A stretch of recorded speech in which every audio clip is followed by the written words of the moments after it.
Hello, I am Aniket from Tarkashastra Academy. In this video, we are going to understand all the situations that you are going to face after the option form filling ends. तो option form filling आज 12 तारीख को खत्म होने वाला है। 14th को आपको आपका प्रोविजनल अलॉटमेंट मिल जाएगा एंड उसके बाद 16th to 18th आपको कॉलेज में जाके एडमिशन लेना है। तो ये कंप्लीट प्रोसेस क्या होगा, इसमें क्या क्या सिचुएशंस आएगी आपके ऊपर, ये मैं आपको यहाँ पे एक्सप्लेन करूँगा। अगर आपने अभी तक ऑप्शन फॉर्म फिल नहीं किया है तो ये वीडियो आपको उस केस में भी हेल्पफुल रहेगा। So let us look at this. आज का एजेंडा है एक्सपेक्टेड आउटकम्स हमारे क्या क्या रहेंगे, फॉलोड बाय दैट यहाँ पे 8 आउटकम्स आने के चांसेस है। जितना हमारा नॉलेज है, जितना हमने पिछले साल से डेटा कलेक्ट करके हमने चेक किया है, there are 7 to 8 different outcomes that are possible जो स्टूडेंट्स के फेस करने वाले हैं एंड उसके क्या सॉल्यूशंस रहेंगे। Then these options will be helpful for option form filling. क्योंकि अगर अभी तक आपने ऑप्शन फॉर्म फिल नहीं किया है तो ये वीडियो आपको उस केस में भी हेल्पफुल रहेगा। And again in this video I am going to explain you what is auto freeze, freeze and betterment. ये 3 ऑप्शंस क्या हैं वो भी हम यहाँ पे देखेंगे।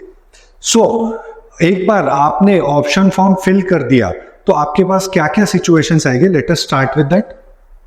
फर्स्ट तो आपने कैप का रजिस्ट्रेशन ही नहीं किया है ना, अलग अलग सिनेरियोज रह सकते हैं। पहला ऐसा है कि भाई आपने कैप का रजिस्ट्रेशन ही नहीं किया, मतलब जो डॉक्यूमेंट वेरिफिकेशन करना था, फॉर्म फिलिंग करना था, वो आपने किया ही नहीं है ना। ऐसे भी कुछ कैंडिडेट्स होते हैं, ठीक है। तो अभी उनके लिए कैप राउंड में बैठने का ऑप्शन ही नहीं है, they can not participate in cap round. तो वो लोग क्या करेंगे, they will apply for non CAP round. अगर आपने ऑप्शन फॉर्म तो छोड़ो, आपने कैप का रजिस्ट्रेशन ही नहीं किया, कॉमन एडमिशन प्रोसेस का रजिस्ट्रेशन ही नहीं किया है, तो you directly are out of CAP process and आप नॉन कैप राउंड के लिए अप्लाई कर सकते हो। What is non CAP round? Non CAP round is institute level seats जो रहती है कॉलेज की, उसके लिए आप डायरेक्टली अप्लाई कर सकते हो। मूविंग फॉरवर्ड, आप चेक करो आप किस सिनेरियो में आते हो, वो आपको चेक करना है।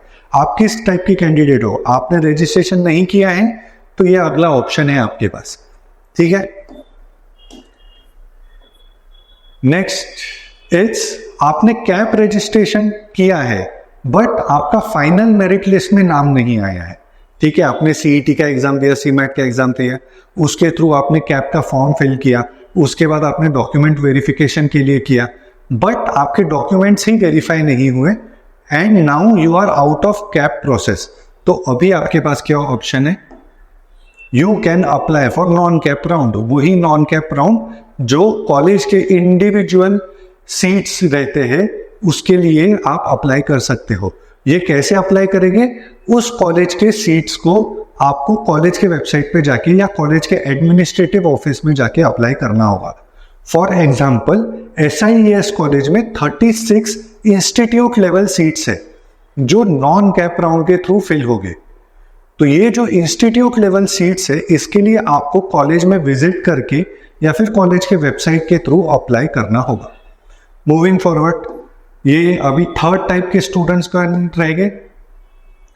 कैप रजिस्ट्रेशन किया है बट कैप राउंड 1 में फॉर्म ही फिल नहीं किया। ऐसे भी बच्चे रहते हैं जिन्होंने कॉमन एडमिशन प्रोसेस का रजिस्ट्रेशन किया, सीईटी के डिटेल्स भरे, सारे डॉक्यूमेंट्स वेरीफाई करे, but due to some reason और ड्यू टू अनअवेयरनेस आपने कैप राउंड 1 के ऑप्शन फॉर्म फिलिंग जिसमें आपको प्रेफरेंसेस लिखने रहते हैं वो फॉर्म ही फिल नहीं किया। तो अभी आपके लिए क्या ऑप्शन है, अभी आप कैप राउंड 1 में तो आपको कोई कॉलेज मिलेगा नहीं, बट इसका ये मतलब नहीं है कि आप कैप प्रोसेस के बाहर हो गए हो। You can directly jump into cap round 2 जो 20 अगस्त से स्टार्ट होने वाला है। अंडरस्टैंड वन थिंग, आपने कैप का रजिस्ट्रेशन किया, आपने डॉक्यूमेंट्स वेरीफाई किए, बट ऑप्शन फॉर्म प्रेफरेंसेस भरे ही नहीं, ठीक है, बिकॉज ऑफ सम ट्रैवल और बिकॉज कि आपको पता ही नहीं चला। तो इसका ये मतलब नहीं है कि आपकी जिंदगी खत्म हो गई। आप कैप राउंड 1 में आपको कोई कॉलेज नहीं मिलेगा, बट कैप राउंड 2 में आप डायरेक्टली अभी एलिजिबल हो। आप कैप राउंड 2 जो 20 अगस्त से स्टार्ट होगा उसके लिए आप एलिजिबल हो, उसमें आप ऑप्शंस फिल कर सकते हो। चौथा केस क्या आ सकता है कि ऑप्शन फॉर्म फिल कर दिया आपने, रजिस्ट्रेशन किया, ऑप्शन फॉर्म फिल कर दिया एंड आपको फर्स्ट अलॉटमेंट ही मिल गया। ठीक है, मतलब जैसे मैंने प्रीवियस वीडियो में आपको बताया था, फर्स्ट ऑप्शन जो है, फर्स्ट प्रेफरेंस जो है, आपने JBIMS डालना चाहिए था। अगर आपने डाला है, JBIMS मिल गया है तो बहुत बढ़िया, बट अगर आपने कोई दूसरा ही कॉलेज डाला है एंड आपको फर्स्ट ऑप्शन ही मिल गया है, तो अभी आपका क्या सिनेरियो रहेगा, आपका फर्स्ट ऑप्शन ऑटो फ्रीज हो जाएगा। कैप राउंड 1 में क्या है, जितने भी आप ऑप्शंस भरो, आप 50 भरो या 10 भरो, अगर आपको फर्स्ट ऑप्शन अगर लग गया तो वो ऑप्शन फ्रीज हो जाएगा। ठीक है, वहां पे उसके बाद आपको सीट एक्सेप्टेंस फी पे करनी होगी। वंस यू पे द सीट एक्सेप्टेंस फी, उसके बाद आपको कॉलेज में जाके आपके डॉक्यूमेंट सबमिट करने होंगे, फीस पे करनी होगी and your MBA journey starts. ठीक है, लीगली या फिर रूल के हिसाब से अगर आप देखोगे, फर्स्ट ऑप्शन अगर आपको मिल गया है तो आप कैप राउंड 2 या कैप राउंड 3 के लिए एलिजिबल ही नहीं हो। ठीक है, आपको डायरेक्टली फर्स्ट ऑप्शन आपका ऑटो फ्रीज होगा, आपको सीट सिलेक्शन, सीट एक्सेप्टेंस फी भरनी ही पड़ेगी, विच विल बी 1000 रुपीज। ठीक है, ये दूसरा केस है। इसके अलावा आपको ऑप्शन फॉर्म फिल किया, आपको अलॉटमेंट भी मिल गया। ठीक है, आपको अलॉटमेंट भी मिल गया। अलॉटमेंट मिल गया मतलब आपको 10 ऑप्शंस आपने फिल किए थे, 10 प्रेफरेंसेस आपने फिल किए थे, उसमें से मान के चलो आपको थर्ड प्रेफरेंस मिल गया है ना। ऑप्शन फॉर्म फिल किया है, अलॉटमेंट मिल गया है, बट फर्स्ट प्रेफरेंस नहीं मिला है। ठीक है, फर्स्ट प्रेफरेंस नहीं मिला है, तो इस केस में आप क्या करोगे? ठीक है, तो ठीक है, अगर तुमको वो कॉलेज पसंद है then you will select freeze, है ना। अगर आपको फर्स्ट ऑप्शन मिल गया तो वो ऑटो फ्रीज होगा। अगर आपको third, fourth, fifth, second, eighth कुछ भी ऑप्शन मिल गया तो उसमें आपके पास फ्रीज का ऑप्शन है। अगर आपको वो कॉलेज पसंद है, फॉर एग्जाम्पल आपने फर्स्ट JBIMS डाला, सेकंड सिम्स्ट्री डाला, थर्ड वेलिंकर, पुम्बा, SIS ऐसा डाला, थर्ड नंबर का आपको वेलिंकर कॉलेज मिल गया। आपने डिसाइड किया कि भाई चलो मेरे को वेलिंकर कॉलेज में एडमिशन लेना है, then in that case you will select freeze वाला ऑप्शन। ठीक है, आपका ऑप्शन ऑटो फ्रीज नहीं हुआ है, आपने फ्रीज वाला ऑप्शन सिलेक्ट किया।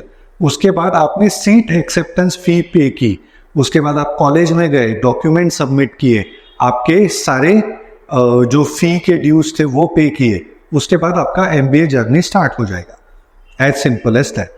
ठीक है, ये कब रहेगा? जब आपको फर्स्ट ऑप्शन नहीं मिला है बट आपको ये कॉलेज में एडमिशन लेना है, तो आप उस केस में कर सकते हैं। ठीक है, नेक्स्ट इज आपने ऑप्शन फॉर्म फिल किया है, आपको अलॉटमेंट भी मिल गया है बट आपको फर्स्ट प्रेफरेंस नहीं मिला है। ठीक है, आपने ऑप्शन फॉर्म फिल किया, आपको अलॉटमेंट मिल गया बट आपको फर्स्ट प्रेफरेंस नहीं मिला। तो इस केस में if you are not satisfied with the college, for example वही एग्जाम्पल लेते हैं, थर्ड नंबर का वेलिंकर कॉलेज आपको मिल गया, तो थर्ड नंबर का वेलिंकर कॉलेज मिल गया, यू आर नॉट सेटिस्फाइड, आपको लगता है कि यार इससे बेटर कॉलेज मुझे मिल सकता है, then in that case you can select betterment, है ना। बेटरमेंट के लिए आप सिलेक्ट कर सकते हो। बेटरमेंट सिलेक्ट करोगे तो आपका क्या सिनेरियो आएगा, यू विल हैव टू पे सीट एक्सेप्टेंस फी, है ना। आप बेटरमेंट भी सिलेक्ट करोगे तो भी सीट एक्सेप्टेंस फी पे करनी ही होगी। ठीक है, your seat is not blocked, आपकी सीट जो है वो ब्लॉक की नहीं है। यू हैव अच्छा no, your seat is actually blocked, है ना। योर सीट इज ब्लॉक्ड, यहाँ पे गड़बड़ हो गई है, your seat is blocked, no need to visit the college, you are eligible for CAP round 2। ठीक है, सिंपल सी छोटी सी मिस्टेक हो चुकी है वहां पे। If you are not satisfied तो आप बेटरमेंट सिलेक्ट कर सकते हो। अगर आप बेटरमेंट सिलेक्ट करोगे तो आपको सीट एक्सेप्टेंस फी पे करनी होगी एंड आपकी सीट ब्लॉक हो जाएगी, आपकी लेटेस्ट से वेलिंकर कॉलेज की सीट ब्लॉक हो जाएगी, बट आप फिर भी कैप राउंड 2 के लिए जा सकते हो। ठीक है, फिर भी आप कैप राउंड 2 के लिए एलिजिबल रह सकते हो।